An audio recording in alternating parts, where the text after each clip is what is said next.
சட்டம் தான் தண்டிக்கணும், சாமி தான் கண்ணை குத்தணும், சட்டமும் சாமியும் ஒன்று அப்படின்னு நம்ம படத்தில் பார்த்துருப்போம்.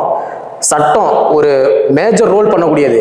இந்தியாவில் 4 தூண்கள் இருக்குது. அதில் முக்கியமானது ஒன்று நீதித்துறை. அப்படிமோ நம்ம மதுரையில் பாண்டிய மன்னன் கண்ணகி நீதி தவறாக வழங்கினாங்க அப்படின்னு சொல்லிட்டு நம்ம அந்த நீதி வழக்குகள்லாம் பார்த்துருப்போம்.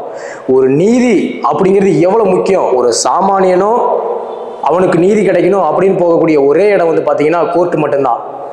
உயர்ந்தவன் தாழ்ந்தவன் 2 ஸ்டேஜாக இருப்பாங்க. இவங்களுக்கு மறுக்கப்பட்ட நீதி இவங்களுக்கு வந்து ஒரு பாசிட்டிவாக அமையலாம், இல்லை இவங்களுக்கு பாசிட்டிவாக அமைஞ்ச நீதி இவங்களுக்கு மறுக்கப்படலாம்.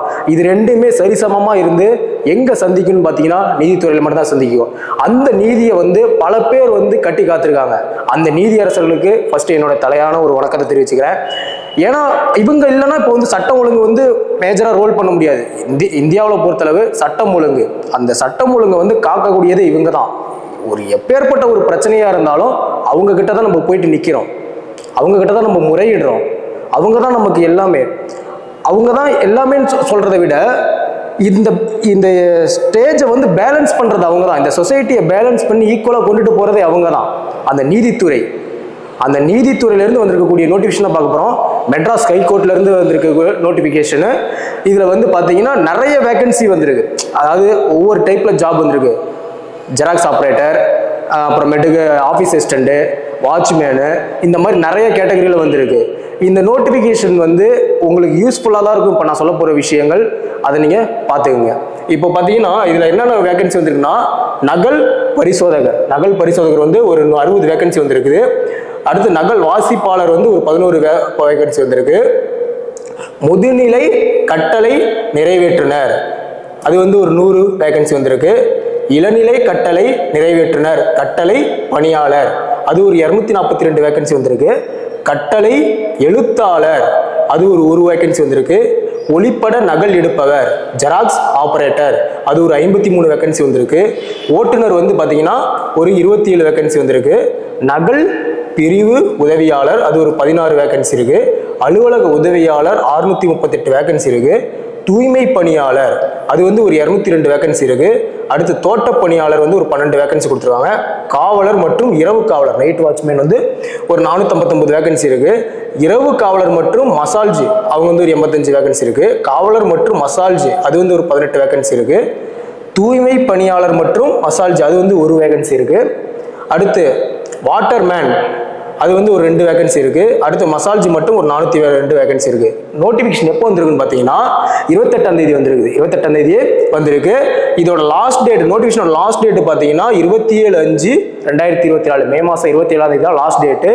இதில் வந்து பார்த்தீங்கன்னா SC ST அப்புறம் மாற்றுத்திறனாளி இவங்களுக்கு வந்து எக்ஸாம் ஃபீஸ் கிடையாது. புரியுதுங்களா? இவங்களுக்கு எக்ஸாம் ஃபீஸ் கிடையாது. தமிழ்நாட்டில் இருக்கிறவங்களுக்கு அந்த எக்ஸாம் ஃபீஸ் கிடையாது. மற்றபடி MBC BC அவங்களுக்கு வந்து 500 ரூபா ஃபீஸ் இருக்கும். அதோட நோட்டிஃபிகேஷனோட ஃபுல் இது வந்து நீங்கள் பார்த்தீங்கன்னா MHSC ரெக்ரூட்மெண்ட் அப்படின்னு சொல்லி நீங்கள் கிளிக் பண்ணி போனீங்கன்னா ஒவ்வொரு டிஸ்ட்ரிக்ட் வைஸ் இருக்கும்.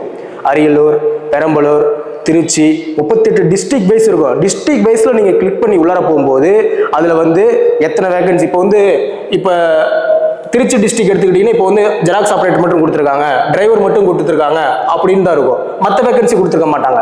ஒவ்வொரு டிஸ்ட்ரிக்ட்டுக்கு ஒவ்வொரு கேட்டகரியாக மாறும். அதில் வந்து அந்த ஒவ்வொரு கேட்டகரியிலும் இப்போ ஜெராக்ஸ் ஆப்ரேட்டரை கிளிக் பண்ணி பார்த்தீங்கன்னா அதில் SC எவ்வளோ கொடுத்துருக்காங்க, MBC எவ்வளோ கொடுத்துருக்காங்க, STக்கு எவ்வளோ கொடுத்துருக்காங்க, இப்படின்னு ஒவ்வொரு பிரிவுலையும் எவ்வளோ வேகன்சி தனித்தனியாக இருக்குது அப்படிங்கிறத கிளிக் பண்ணி பார்த்துட்டு 38 மாவட்டத்தில் நீங்கள் ஏதாவது ஒரு மாவட்டத்தை நீங்கள் வந்து ஆப்ஷனாக இது பண்ணி அப்ளிகேஷன் போட்டுக்கலாம். அதே மாதிரி 4 ஜாப் இருக்குன்னா 4 ஜாப்ல 4 ஆப்ஷன் 5 ஆப்ஷன் இருக்குன்னா அந்த 5 ஆப்ஷனில் ஏதாவது ஒரு ஆப்ஷனுக்கு வந்து நீங்கள் வந்து வேலையை வந்து பதிவு பண்ணிக்கலாம், அப்ளிகேஷன் இது பண்ணிக்கலாம். அதே மாதிரி 5 ஆப்ஷனுக்கு நீங்கள் பதிவு பண்ணி எக்ஸாம் எழுதிக்கலாம். இது வந்து ரிட்டன் எக்ஸாம் முறையில் தான் எடுக்கிறாங்க. புரியுதுங்களா? இப்போ வந்து இதில் வந்து 38 மாவட்டத்திலையும் சார் நான் என்னோட சொந்த மாவட்டத்தில் இருக்கேன், நான் வந்து என்னோட சொந்த மாவட்டத்தில் தான் அப்ளை பண்ணணுமா இல்லை வெளி மாவட்டத்துக்கு அப்ளை பண்ணலாமான்னு தாராளமாக அப்ளை பண்ணலாம். வெளி மாவட்டத்துக்கு நீங்கள் தாராளமாக அப்ளை பண்ணலாம். என்னோட மாவட்டத்துக்கு மட்டும் தான் அப்ளை பண்ணுங்கிறது கிடையாது. வெளி மாவட்டத்துக்கு தாராளமாக அப்ளை பண்ணலாம். அது ஆனால் வந்து என்ன பண்ணுவாங்கன்னா நீங்கள் இன்டர்வியூவில் போகும்போதோ உங்கள் மாவட்டத்துக்கு நீங்கள் ஃபர்ஸ்ட் ப்ரிஃபரன்ஸ் கொடுக்கல அப்படிங்கிற ஒரு கொஸ்டின் வர வாய்ப்பு இருக்குது. இருந்தாலும் சில டைம் வந்து ஏன் அதை எதிர்பார்க்குறாங்கன்னா நீங்கள் லோக்கல் ஆளாக இருந்தால் அவங்க வந்து ஸ்டே பண்ணி ஆஃபீஸ்க்கு வருவாங்க, லீவ் போட மாட்டாங்க அப்படிங்கிற ஒரு இது இருக்கும். இருந்தாலும் நீங்கள் வெளி மாவட்டத்துக்கு அப்ளை பண்ணுங்கள். முடிஞ்ச அளவு 2 வேகன்சி 3 வேகன்சி நீங்கள் எடுக்கிறவங்க வந்து அப்ளை பண்ணி எக்ஸாம் கிளிக் பண்ண பாருங்க. இப்போ இந்த வேகன்சி வரதுக்கு முன்னாடி நம்ம வந்து குரூப் 4 எக்ஸாம் வரும் ஜூன் 9. இதே சிலபஸ் தான். இதோட சிலபஸ் என்னன்னு பார்த்தீங்கன்னா மெட்ராஸ் ஹைகோர்ட் எக்ஸாம் நடக்க போகிறது வந்து குரூப் 4ல என்ன படிக்க போறீங்களோ அதே தான். அப்ஜெக்டிவ் டைப்ல தான் இருக்க போகுது. OMRல தான் டிக் பண்ண போறீங்க. அந்த மாதிரி தான் இருக்க போகுது. இதுக்குன்னு தனி சிலபஸ் எதுவுமே கிடையாது. இதே மாதிரி ஓரலா எப்படி நீங்க குரூப் 4 நல்லா படிச்சு அந்த எக்ஸாம் ஜூன் 9 அட்டன் பண்ண போறீங்களோ அதே மாதிரி தான் இருக்க போகுது. யாரும் பயப்படாதீங்க. புரியுதுங்களா? அதாவது சிலபஸ்னா எனக்கு என்னன்னே தெரியல சார் அப்படிங்கிற தேவையில்ல. குரூப் 4 என்ன படிக்கிறீங்களோ அதை மட்டும் படிங்க. இது சக்சஸ்ஃபுல்லா இருக்கும். ஈஸியா தான் இருக்கும் எக்ஸாம். புரியுதுங்களா?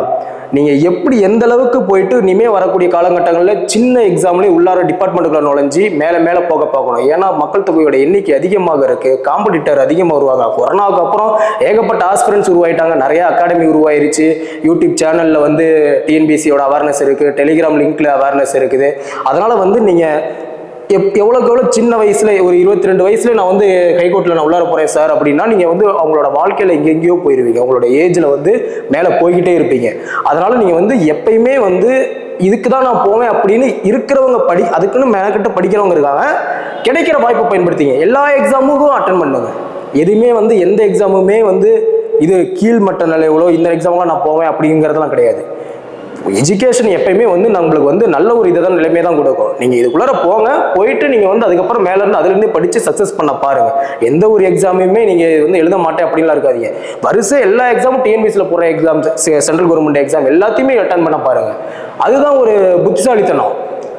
குறுகிய காலத்துல சின்ன வயசுல நம்ம கவர்மெண்ட்டுக்குள்ளார நுழையணும். நம்ம அப்பா அம்மா காலத்துல கொஞ்சம் வயசான காலத்துல உள்ளார நுழைஞ்சிருப்பாங்க. நாம சின்ன வயசுல உள்ளார நுழையணும். ஒரு 25 வயசுக்குள்ளார நீங்க கவர்மெண்ட் போஸ்டிங்லாம் இருந்து நல்லா ஒரு வீடை கட்டி நல்லா அழகா ஒரு பொண்ணை பார்த்து கல்யாணம் பண்ணி செட்டில் ஆகணும். அப்படிதான் இருக்கணும். ஜவ்வா இழுத்துக்கிட்டு என்ன டிஎன்பிசி படிக்கிறேன், நான் போறேன் படிக்கிறேன், குரூப் 4 படிச்சேன், இந்த வருஷம் படிச்சேன், அடுத்த வருஷம் படிச்சேன், நான் படிக்கிறேன் படிச்சுக்கிட்டே இருக்கிறது அது வந்து ஒரு இது கிடையாது. வர எக்ஸாம் எல்லாமே எழுதுங்க. பிசியா இருக்கட்டும், எஸ்ஐயா இருக்கட்டும், சென்ட்ரல் கவர்மெண்ட் எக்ஸாமா இருக்கட்டும், எல்லா எக்ஸாமும் அட்டன் பண்ணுங்க. அதுதான் புத்திசாலித்தனம். கிடைக்கிற வாய்ப்பை பயன்படுத்திக்கணும். நாம வந்து வாய்ப்பை வந்து நம்ம கொடுக்குறாங்க. சரிங்க, நீங்க வந்து வர எக்ஸாம் எல்லாத்தையும் அட்டன் பண்ணுங்க. சக்சஸ் பண்ண பாருங்க. Thanks to all.